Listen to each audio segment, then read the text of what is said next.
Good morning সবাইকে। তো সকালে ঘুম থেকে ওইটা দিয়ে আকাশটা খুবই সুন্দর লাগতেছিল, মানে ওয়েদারটা খুবই সুন্দর লাগতেছিল।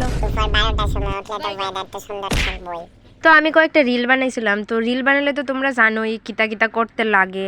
তো সবকিছু এখানে এলোমেলো হয়ে রয়েছিল, তারপরে এদের একটু গুছাইয়া তারপর দেখি এলোমেলো হয়ে রয়েছে। তো কাপড়টি না গুছালে তো হয় না বন্ধুরা, আমার যেই কাম কোয়ার লাভ নাই। তোমরা আমি কিতা কমু, সারাদিন কাম করতে করতে আমার দিন যায়। আজকে সারাদিন বাড়ির দিকে কাম করতেছি, নাইলে আবার কাম। তো আমি যে টেবিলটা পড়ি, টেবিলটা তো আমি বছরে একবার গুছাই। তো বছরে একবার আজকের দিনটা ওই লিগে আমি আজকে গুছাইলে, তো আবার এক বছর পরে গুছামো। তারপর চান টান করে ভাত খাইলাইছিলাম, কারণ পেটের মধ্যে অনেক চুহা ডাকতেছিল, তার লিগা ভাতটা খাইলাম। তো ভাতটা খাইলে তো ভাতটা তো হজম করতে লাগবো, তার লিগা নাটক করতে করতে বাটিরে হজম করতেছি, কারণ আবার তো খাইতে লাগবো, ঠিক না? তারপরে কলেজের কথা তো কয়ে লাভই নাই, প্র্যাকটিক্যাল প্রজেক্ট এক্সাম সব একসঙ্গে। তো আমি কেন প্র্যাকটিক্যাল লিখতেছিলাম, মানুষ কয় মাধ্যমিক দেও তারপর মজাই মজা, 12 দেও তারপর মজাই মজা, এখন মজা বুঝতেছি কি মজা। মানুষ কয় কলেজে উঠলে নাকি খুবই মজা, কি মজা আমরা বুঝতেছি কি মজা। কলেজে উঠছো না, ওইটা দেখো কি মজা। তো আজকের ভিডিও এখানেই শেষ, টাটা।